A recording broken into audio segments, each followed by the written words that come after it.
Hello, ladies and gentlemen, and everything in between. Welcome back to another episode of Geeks Watch. Spooky season is upon us, as you can tell by my fancy Hawaiian shirt here. So I figured I would my next couple of reviews would be for horror movies. I don't have a lot in my collection, but one of my oldest and most favorite is The American Werewolf in London, an image of which you will see here. You may notice that it doesn't match the picture in the background. I usually do try to match these. But this is obviously like the restored like 25th anniversary edition or something like that. And that's a copy of the actual movie poster, which I don't know.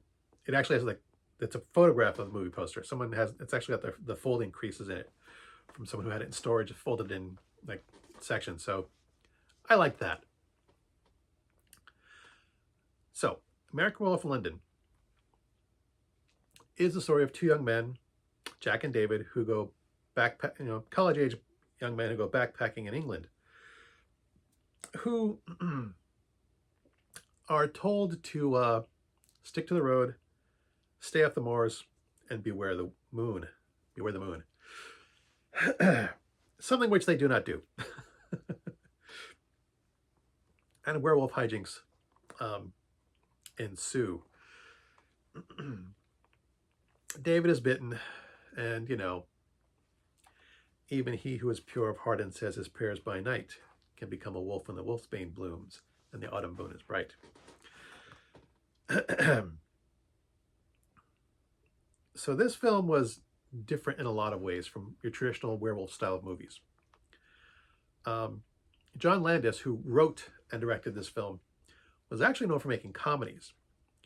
He did Kentucky Fried Movie, Animal House, and Blues Brothers before he did this. He actually had a hard time getting this thing made because he actually wrote it in like 1969, 1970. And movies like when he'd bring it to one studio, and they would say it was too funny to be a horror movie, and it was too scary to be a comedy. And this one was the first of its kind to really blend the comedy horror genre.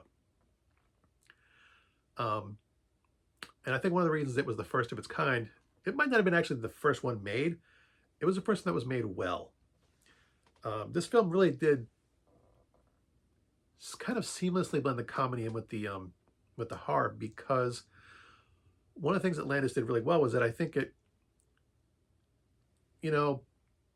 was kind of campy, but it was believable camp.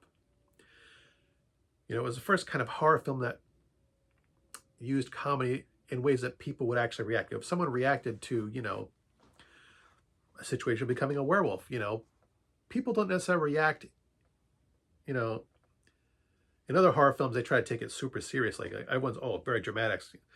People don't always react in dramatic ways. People react in ways that are sometimes silly, sometimes over the top, outrageous.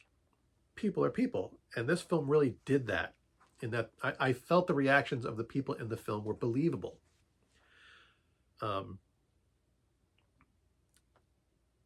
And I think that's part of what made it a success. I also have to mention, for my own personal, Jenny Agutter is in this film. She's a British actress who I had quite the hots for back in the day. She was very pretty.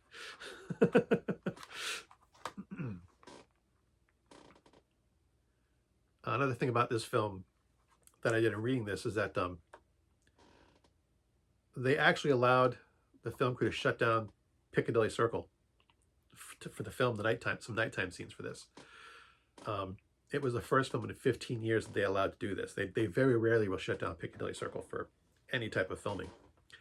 And the way John Landis got this done was he actually invited 300 members of the London Police Department to a private screening of the Blues Brothers.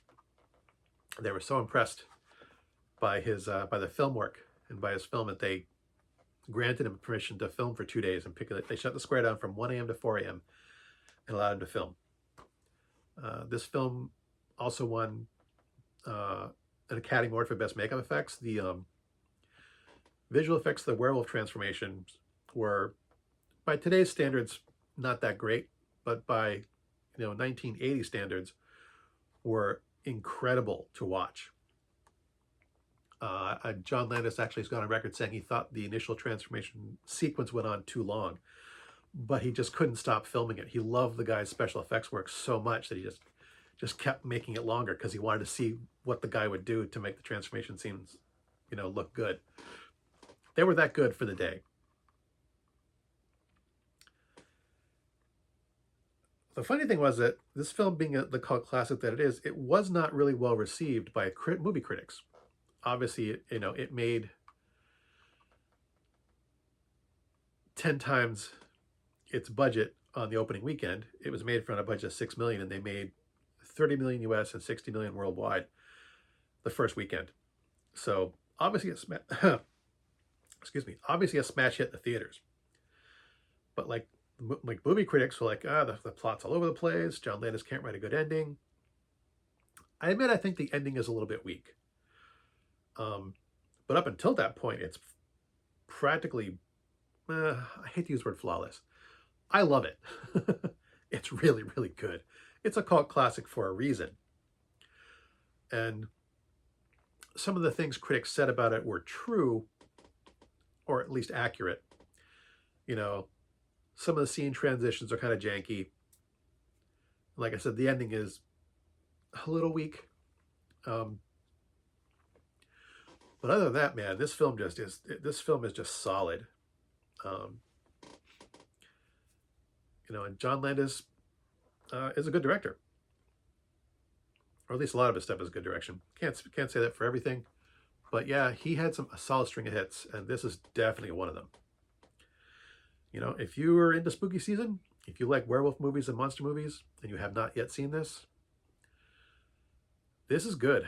This is one of the few films that, as a teenager, actually scared me.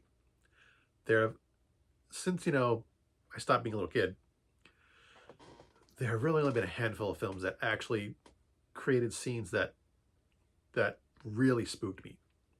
This is one. Not the scariest film I've ever seen. That would be the first Alien movie. I don't even own a copy of that. That thing scared me so much, I have not even gone out and bought a copy. Doesn't scare me anymore, but like the holdover is still there. But yeah, for a man who wrote comedies and directed comedies for his first 4 films, his first foray into the horror genre, he really knew how to set a scene. He did a good job. I would definitely highly recommend this. As always, thanks for watching. As always, this is crap. And until next time, good hunting.